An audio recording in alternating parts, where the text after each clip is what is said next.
Alright, so now we're getting into congenital conditions. And basically you have what we call transitional segments. So transitional areas in the spine is where you go from the skull to the cervical vertebra, when you go from the cervical to thoracic, when you go from thoracic to lumbar. And in this case we're talking about when you go from lumbar to sacral. So you have a transitional segment either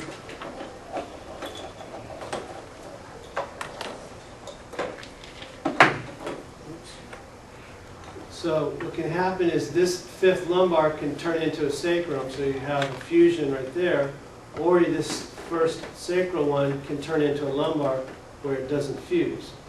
So you either have one less lumbar or one more lumbar.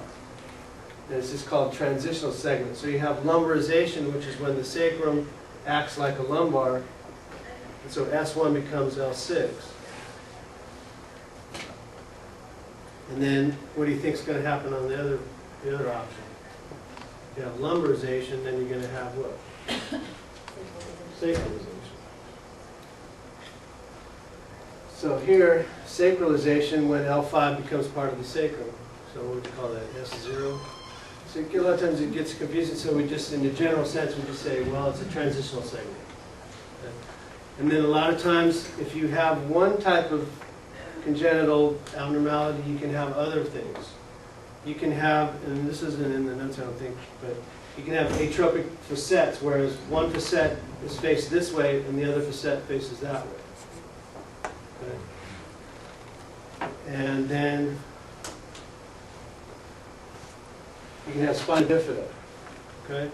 And then that's what happens there is you can have it, I think we might have talked about, well, anyway, when the spine formed, the two lamina come back and they go like this and they form the spinous process.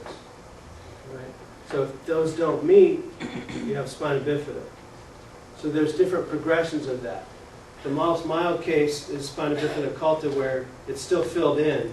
What happens is the bone comes together and maybe it might fill in with cartilage. So there's still some physical structure there. It's just not bone, it might be cartilage.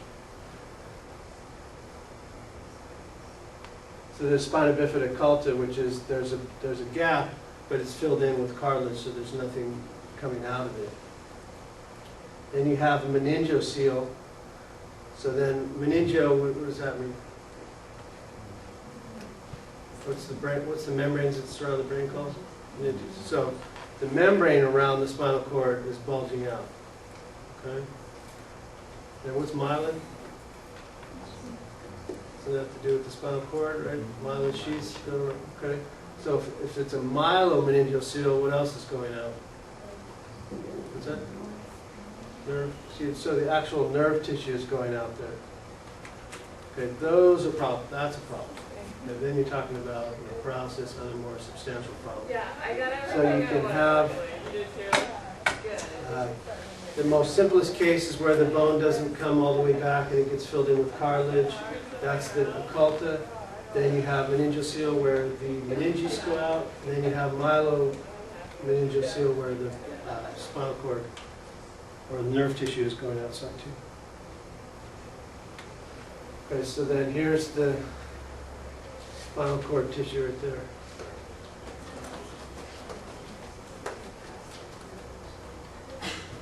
Can I ask you a question? Yeah. In the notes it says that spina bifida occulta can lead to decreased LE function and organ control.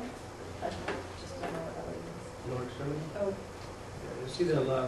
So what would be UE? Upper extremity, lower extremity. So, you know, a severe case of occulta, you can have problems with the nerves, but you're more likely to have nerves with those other types of conditions. All right, now we're going to get into this whole spectrum of things that can happen anywhere from spondylosis, spondylitis, spondylolysis, spondylolisthesis.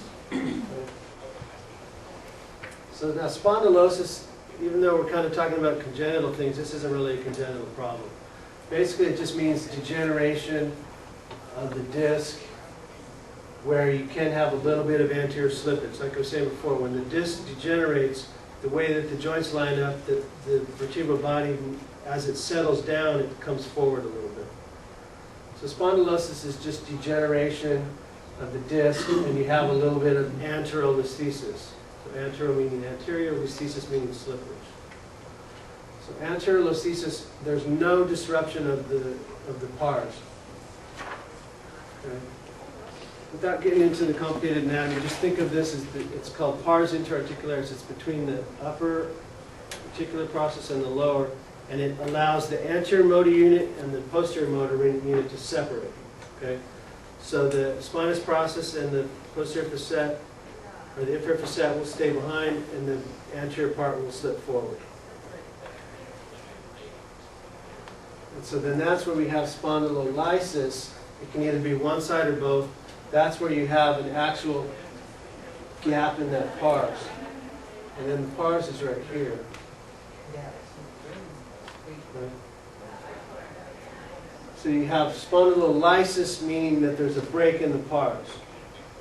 Right? If you only have it on one side, the vertebra is not going to move. But if you have it on both sides, it can move.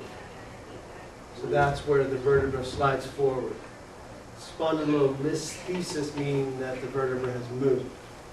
Okay, spondylosis is just degeneration of the disc. Spondylolysis is a defect in the pars on one side or both. And then once it moves, then you call it spondylolisthesis.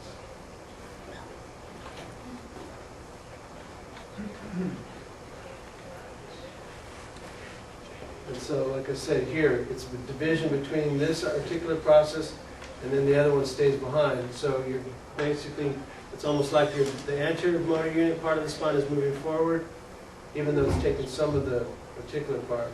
But that's where the break is right there, and then it slips forward. So the vertebral body slips forward on the one below, and the spinous process stays behind. People can be highly functioning with and have this, and it's not a major problem. And there's been people that were professional football players, and they have like a grade 4. What you do is you divide this vertebra into 4 different segments. So if it's slipped 25%, that's grade 1, up to 50%, grade 2, so on and so forth. Grade 4 is where the edge is all the way up to the front of the other vertebra. The main question about spondylolisthesis is it stable or is it unstable? Okay, you can have a problem where that defect is there and it's moved forward, but it's not going anywhere. It's not moving, so it's stable. If it's unstable, then maybe there's more of an issue with that. And they've done studies where, believe it or not, there's a higher incidence of spondylolisthesis in Eskimos, right? Because they carry their kids in that, what do they call it, calf boots or something like that. They carry them upright at an earlier age. So when the bones are not ready to support weight, when a normal kid would still be on the ground crawling, they're putting them in an upright position. It's putting more stress on the bones, and then it's causing a congenital development. Not necessarily congenital like they're bone with it, but developmental spondylolisthesis.